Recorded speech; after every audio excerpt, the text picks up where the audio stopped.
Biblical scholars have argued for years about the location of these holy sites. Now, one man says he might have found them. Take a look. So, perfect picture, of course, of Jesus, because he's the rock, and he was struck, and he brings life, water, living water to anyone who will take it freely. Where Moses struck the rock and it split and the water poured out and came down this valley, filled this whole area with water for the people and for the animals. A military-grade drone-carrying radar, 100 times more powerful than anything used before, just flew over a mountain in Saudi Arabia. Scientists expected surface data. What they got made the entire research team go silent. The radar punches through 40 feet of solid rock and finds straight lines. Perfect geometric chambers. Walls meeting at exact 90-degree angles. A buried network spanning the size of a football field. Nothing in nature builds this. Erosion carves curves. Tectonic shifts create chaos. What that drone detected is architecture, deliberate, ancient, sealed from the world for over 3,000 years. If this data holds, we're not looking at an archaeological curiosity. We may have just found proof that the Exodus actually happened. We may have found the real Mount Sinai. And what's buried inside those chambers could rewrite everything we thought we knew about ancient history. The mountain we were never supposed to find. For 3,000 years, scholars have hunted for one location, the mountain where Moses stood face to face with God, the place where fire fell from heaven, where the ground shook so violently the people trembled in terror, and where the 10 Commandments were carved into stone. Every expedition failed, every theory collapsed, every proposed site turned out to be wrong. Most people assume Mount Sinai sits in Egypt, a granite peak in the Sinai Peninsula called Jebel Musa. A famous monastery stands at its base. Millions of tourists climb those steps every year, believing they walk where Moses walked. But the evidence never fit. The Bible describes a mountain of fire and smoke, violent earthquakes, a peak that burned when God descended. Jebel Musa is geologically dead. No volcanic activity, no scorched rock, no sign of the cataclysmic events described in Exodus. Nothing. And the route doesn't work. According to Scripture, the Israelites crossed the Red Sea and traveled through the wilderness of Midian before reaching the mountain of God. Midian wasn't in Egypt. It was east of the Gulf of Aqaba, in what is now northwestern Saudi Arabia. A small group of researchers have argued for decades that the real Mount Sinai sits near a peak called Jabal al-Lawz. The geography fits, the route makes sense, the location aligns with every biblical description. But Saudi Arabia didn't want anyone looking. Military zones surrounded the area. Restricted access blocked every approach. The Saudi government denied permits to archaeologists year after year. Camera crews got turned away at the border. For years, the only evidence came from grainy photos smuggled out by adventurers who risked arrest just to glimpse the site. The mystery stayed locked behind barbed wire and political tension. Then, the technology changed everything. The forbidden scan. In 2025, a private research team convinces Saudi officials to allow one expedition. No archaeologists with shovels, no boots on the ground, no excavation equipment, just a drone, but not an ordinary drone. This is a military-grade platform equipped with phased-array ground-penetrating radar, the same technology designed to locate underground bunkers, hidden weapons caches, and buried infrastructure. It sees through 100 feet of solid rock and creates detailed three-dimensional maps of whatever hides beneath the surface. The team programs a flight path over Jabal al-Lawz. They double-check the coordinates, they launch. What comes back changes everything. The radar doesn't find caves. It doesn't detect natural fissures or random geological formations. It finds structures, rectangular chambers arranged in a precise grid pattern beneath the surface. Walls meeting at perfect 90-degree angles, corridors connecting rooms in an unmistakable architectural layout. Nature doesn't build right angles. Erosion creates curves and irregular shapes. Tectonic activity produces chaos and random fractures. These scans show order, deliberate, intentional, unmistakable, the kind that requires planning, the kind that requires hands, human hands, or something else entirely. The depth readings place these chambers approximately 40 feet below the current surface, buried for millennia under landslides, erosion, and the relentless accumulation of desert sand. The violent desert environment sealed them away from the world, but they're intact, preserved, waiting in darkness. And the scale is staggering. This isn't a small shelter or a modest cave system. The radar detects a network of chambers spanning over 300 feet in length. Laid out on the surface, you're looking at something the size of a football field, large enough to hold thousands of people, large enough to be the camp described in Exodus, where 600,000 men, plus women and children, gathered at the base of the mountain to receive the law of God. The research team runs the scans 3 times. They check for interference. They recalibrate every sensor. They analyze the data from multiple angles, looking for any possible error or misinterpretation. The readings hold consistent every single time. Something massive is buried under that mountain, and it's been there since the time of Moses. If you want to see what happens when we finally dig into those chambers, hit subscribe and turn on notifications. This story is just getting started. The wrong mountain for 1,500 years. How did we miss this for so long? How did generations of scholars, theologians, and explorers search the wrong location for 15 centuries? The answer involves power, politics, and a monastery that became too influential to question. In the 4th century, Christianity became Rome's official religion under Constantine. Suddenly, believers wanted to walk where Scripture happened. They wanted physical proof. They wanted to touch the holy sites mentioned in the Bible. Helena, Constantine's mother, led the charge, traveling across the ancient world, identifying locations where biblical events occurred, finding. Mount Sinai became essential to completing the sacred map. The problem? Nobody actually knew where it was. The Exodus had happened over 1,000 years earlier. The Israelites had wandered into the wilderness and faded into history. The mountain's location was lost. But that didn't stop her followers. Monks settled beneath a peak called Jebel Musa, declared it the Mountain of Moses, and built a chapel. 2 centuries later, Emperor Justinian ordered a massive fortified monastery, constructed around what they claimed was the original burning bush. Granite walls 6 feet thick, watchtowers, gold mosaics, an imperial declaration broadcast to the world. This is Mount Sinai. End of debate. The monastery accumulated wealth and political influence. Emperors granted it land. Popes sent blessings. Pilgrims traveled from across the known world to climb those steps. To challenge the location meant challenging 1,500 years of tradition. It meant calling millions of pilgrims fools. It meant questioning one of the oldest Christian institutions on earth, so scholars didn't question it. They built their theories around the established site. When the biblical geography didn't match, they assumed the Bible must be wrong or symbolic. But the cracks were always there. The burning bush preserved by the monks turned out to be a plant species not native to the region, transplanted from somewhere else. The Well of Moses showed no archaeological evidence. It was built centuries after the supposed events. Jebel Musa has no flat ground large enough for a massive camp, no volcanic activity, no scorched rock, no evidence of fire or smoke.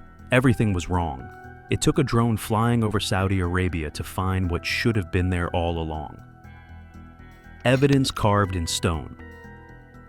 The radar data opens the floodgates. Researchers start examining older reports from adventurers who visited Jabal al-Lawz before the restrictions locked the site down. What they describe matches the biblical account with terrifying precision.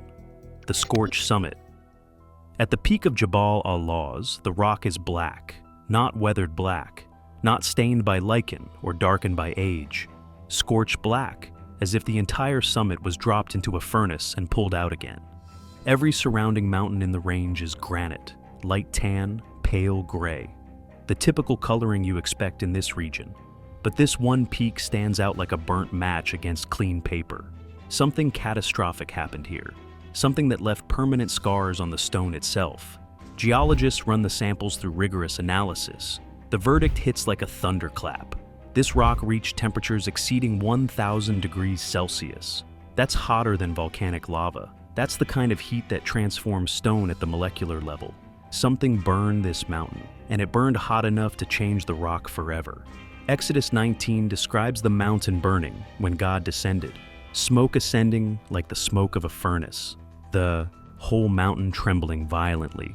The blackened summit of Jabal al-Lawz fits that description exactly. The split rock.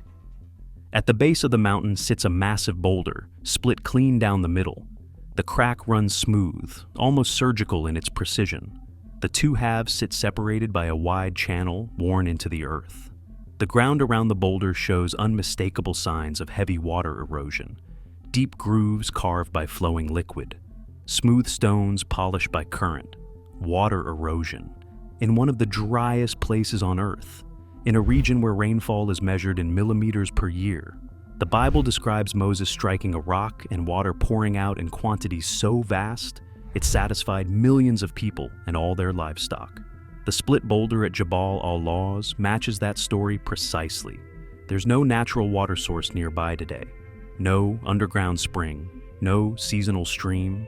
The erosion patterns suggest a massive, sudden flow, something that happened once with tremendous force and then stopped completely, a one-time event. Exactly as described in Scripture. The Bronze Age altar. Near the mountain's base, researchers find a large stone platform. This isn't a natural formation. The stones are cut and deliberately stacked. The dimensions align with descriptions of altars used in ancient Israelite worship. Someone built this. Someone designed it for a specific purpose. Scattered around the platform, burnt animal bones. Researchers collect samples and run chemical analysis. The dating comes back, late Bronze Age. That's the exact period of the Exodus. Exodus 24 describes Moses building an altar at the foot of the mountain and offering sacrifices before God. The stone platform at Jabal al-Lawz sits in the right place, from the right time period, with physical evidence of exactly the right activity. Skeptics have long asked where the pottery is. Where are the tools and artifacts from a camp of millions? If the Exodus happened, where's the evidence? The radar shows the answer, buried 40 feet down, sealed in those geometric chambers, preserved by the dry desert air, waiting for someone to dig. The golden calf carvings. Carved into rocks near the site are images of cattle, bulls with curved horns rendered in ancient petroglyphs. In several carvings, human figures bow before the animals, postures of worship frozen in stone. The Bible tells the story. While Moses received the commandments on the mountain, the Israelites grew impatient waiting below. They gathered their gold jewelry, melted it down, and fashioned a calf to worship.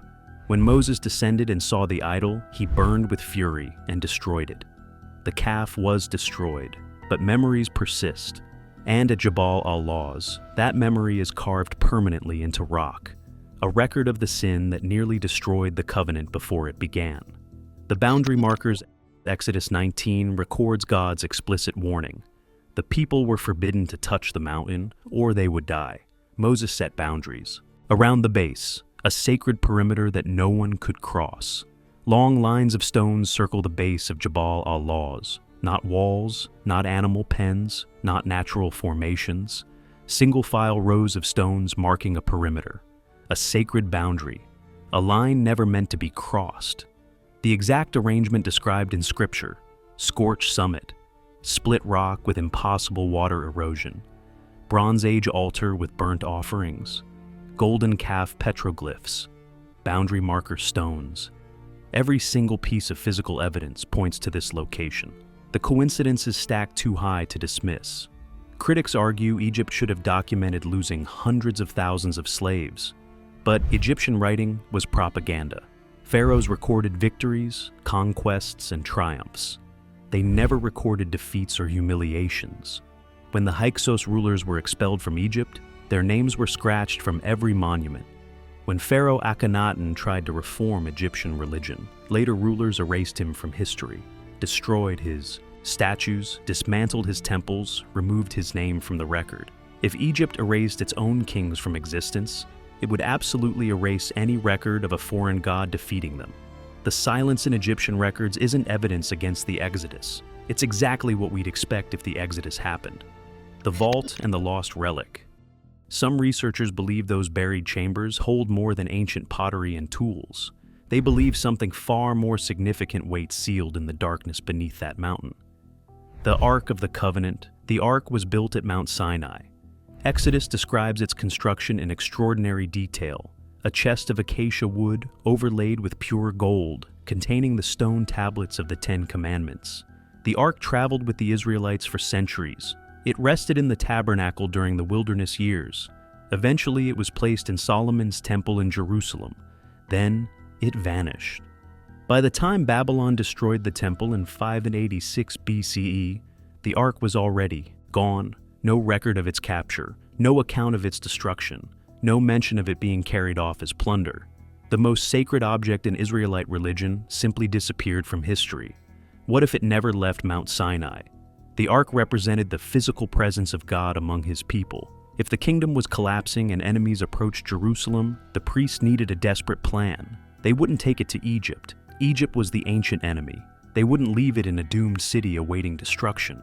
They'd take it to the one place no enemy would dare to defile, the mountain of God, remote, sacred, protected by vast wilderness and divine memory. The radar detects sealed chambers cut into solid rock beneath Jabal al-Lawz, rectangular rooms arranged with deliberate precision. If those chambers were designed to protect something of immeasurable value, the Ark remains a possibility that cannot be dismissed. Even without the Ark, the chambers themselves represent a revolutionary discovery. Someone invested massive effort to build permanent structures at the base of a scorched mountain in the middle of the Arabian desert. The only explanation fitting the evidence is the one written in Exodus over 3,000 years ago. Sacred ground before Moses. The Bible hints at something most people miss entirely. Mount Sinai was already holy before Moses ever arrived. In Exodus 3, when Moses first encounters the burning bush, God tells him to remove his sandals because the ground is already holy. Not that it will become holy through this encounter. It already is. The mountain of God held sacred significance before the Israelites appeared. Moses didn't discover an unknown peak. He entered a place already woven into ancient tradition. The Midianites lived in this region for generations. Archaeologists have pulled pottery and copper slag from the soil around Jabal al-Lawz, evidence of settlements, trade networks, and organized communities. These mountains weren't empty. The wilderness, they were known, inhabited, and sacred long before Moses arrived. A blackened summit standing against lighter granite would have commanded attention and reverence. A split boulder showing ancient water flow would have been remembered across generations. The Bedouin tribes of northwestern Saudi Arabia have identified Jabal al-Lawz as the Mountain of Moses for as long as anyone can remember. Their oral traditions preserved what the scholars forgot. Western academics dismiss these local traditions as folklore, primitive superstition, unworthy of serious consideration. Now the radar confirms what the locals always knew: the mountain remembers. Even when we forgot, the sealed door military-grade radar has detected massive underground structures beneath Jabal al-Lawz. Physical evidence at the surface, scorched summit, split rock, altar with burnt offerings, boundary stones, golden calf carvings, matches biblical descriptions with precision that defies coincidence. The geology confirms fire and smoke. The geography fits the Exodus route. Local memory preserved the site across millennia, while scholars searched the wrong continent. And 500 years of religious tradition bet everything on the wrong mountain. The question now, what happens next? Do we excavate? Do we crack open those sealed chambers and document whatever lies preserved in the darkness? Do we bring the evidence into the light of scientific examination? Or do we leave them undisturbed, protected by the same wilderness that has guarded them for 3,000 years? Some argue we have a responsibility to pursue truth wherever it leads. If evidence exists that could confirm one of the foundational narratives of human civilization, we need to uncover it.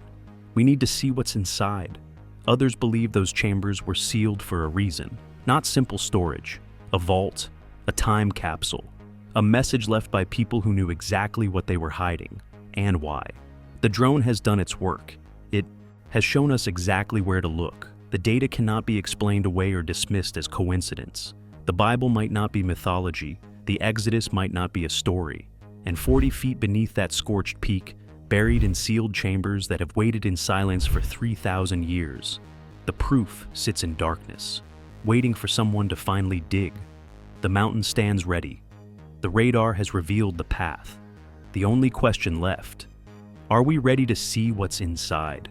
What's your theory? Is this the real Mount Sinai? Or is the radar picking up natural formations that just happen to look like ancient architecture? Drop your thoughts in the comments. If this has you questioning everything you thought you knew about ancient history, hit like and subscribe. We're just getting started. Thanks for watching.